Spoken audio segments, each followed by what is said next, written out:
제가 젊은 목회자들한테 가장 많이 받은 근래 가장 많이 받은 질문이 이중직을 가져도 좋지 않겠느냐는 겁니다. 여러분들이 잘 아시는 것처럼 지금 진보적인 기독교 신문에서는 그건 할 수 있다고 다 스스로 허락했습니다. 성경적으로 경제적인 자립은요, 내게 얼마가 주어지든 내게 주어진 경제적인 여건에 나를 맞추는 겁니다. 그게 경제적인 자립입니다. 여러분들께서 이 경제적인 자립을 이루지 않으면요, 여러분들이 하나님 나라와 그의 의를 먼저 구하십시오. 그러면 나머지는 하나님이 책임져 주십니다. 여러분, 평생 여러분들 먹고 사는 것이 여러분들에게 있어서 제일 삶의 목적이 된다면 그건 제가 지금 권해드립니다. 세속직 갖는 게 낫습니다.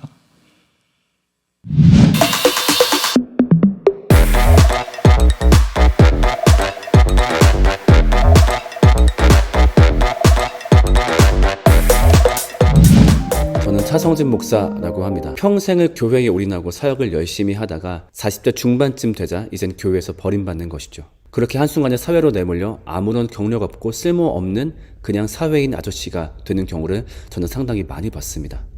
그 나이쯤 되면은 더 이상 부교육자로 갈 수 있는 곳도 없습니다. 담임 목사가 되기엔 조금 애매한 나이기도 하고 그마저도 그럴듯한 학벌이나 대형교회 부교육자 전력이 없으면 담임 목사 되기도 쉽지 않습니다. 교회 개척을 하면 되지 않느냐라고 할지 모르겠지만 지금 당장 상계가 급한 상황입니다. 그래서 그 상황에 몰린 사람들 중에서는 목회의 길을 아예 떠나는 사람도 적지 않습니다. 목사님, 사실 이중직은 먹고 살기 위해서 한다라기보다는 정말 목사답게 목회를 하고 싶어서 하는 경우가 더 많다고 생각합니다. 제가 아는 분의 이야기를 좀 해볼까 합니다. 제가 아는 분이 어떤 교회의 부교역자가 되었는데요. 교회 대신방을 앞두고서 담임 목사님이 부교역자들한테 이런 지시를 내렸다고 해요. 이번에 가는 각 가정마다 봉투를 3개 준비하게 해라.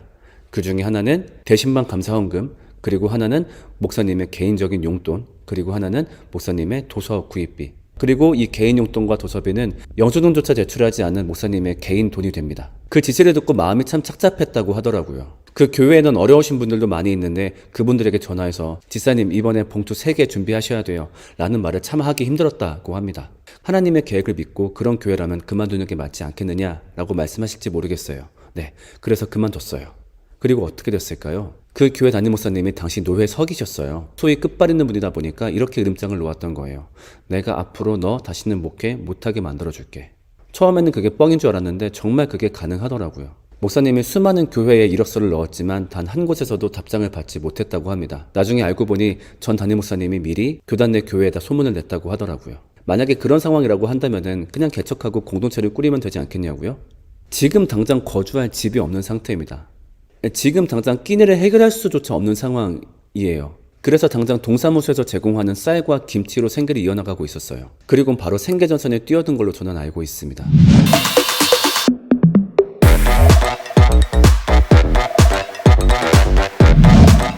네, 고객님 대리입니다. 네, 2분 후에 뵙겠습니다. 네. 콜전화를 받고 손님과 만나기로 한 장소로 잽싸게 뛰어갑니다. 차에 타 단골 손님과 반갑게 인사를 하며 그간의 안부도 주고받습니다. 안녕하세요. 예, 안녕하세요. 오랜만에 뵙습니다. 요즘 뭐 바쁘셨나 봐요. 아, 예, 좀 일이 많아가지고요. 네, 대구로 모시면 될까요? 예, 문성거죠? 문성거. 예, 문성. 대리기사는 다름 아닌 강릉의 한 개척교회 담임 목사입니다. 대리운전만 올해로 8년째. 한밤중 일을 마치고 잠깐 눈을 붙이고선 이른 아침 소의 여물을 주러 외양간으로 향합니다. 일이 다 끝나면 교회로 나가 설교를 준비하고 전화신방 사무행정을 보며 하루를 보냅니다. 온종일 체력과의 전쟁으로 사투를 벌이다 보면 어떤 날은 지쳐 쓰러지고 주저앉아 눈물을 왈칵 쏟은 적도 있었습니다. 그럼에도 일을 할 수밖에 없었던 건 어려워지는 교회 상황과 생활고에 시달리는 가족들을 가만히 보고만 있을 순 없었기 때문입니다. 교회를 와서 딱 열면 항상 쌓이는 거는 고지서예요. 가정적으로도 사택에 기본적인 필요한 돈이 있지 않습니까? 그것이 이제 계속 쌓이다 보니까 이게 많이 힘들어지더라고요. 목사로 부름을 받은 것과 동시에 한 가정의 가장이잖아요. 이곳에 내려와서 보니까 현실이 보인다는 거죠, 현실. 머리로는 다 알았었는데 성도들이 벌어서 드린 그 헌금 가슴으로 와닿는 거예요. 가슴으로. 그런 일을 해서 현실에서 부딪히다 보니까 그거를 알아요. 얼마나 힘들게 돈을 버는지 가슴으로 느끼고 그런 목회를 지금 하는 것 같다는 생각을 하고 있어요. 너희는 땅끝까지 이르러 내 증인이 된다고 그러잖아요. 그러니까 우리는 흔히 생각하기를 나가서 하는 거. 그것도 선교예요. 근데 그게 못지않은 게 이 자리더라고요. 이 자리. 제가 택배할 때 기억인데 그날따라 무거운 짐이 엄청 많았어요. 짜증나죠 정말. 5월달이니까 더웠어요. 그래가지고 내가 진짜 이 목사가 뭐 하는 짓인가. 학교에서 뭐 음악을 틀어줬는데 앞으로 딱 내려오니까 지구는 둥글지? 자꾸 걸어 나가면 야 그럼 돌고 보면 여기네? 여기가 땅끝이구나. 여기가 땅끝이구나. 여기 있는 데서 땀을 흘리면서 일상 속에서 하나님의 삶을 산다면은 여기도 선교지구나. 지금도 내가 있는 곳, 내가 대리운전하는 곳, 내가 만나는 하루에 20명의 고객, 땅끝의 사람을 또 만났구나. 화날 때도 부드럽게 얘기하고 따뜻한 말 한마디 하고 힘내세요. 그 속에서 예수님의 그 마음을 전해주면 내릴 때 되게 좋아해요. 밖으로 나가면 만날 사람이 하루 평균 15분의 새로운 얼굴을 보는 거예요.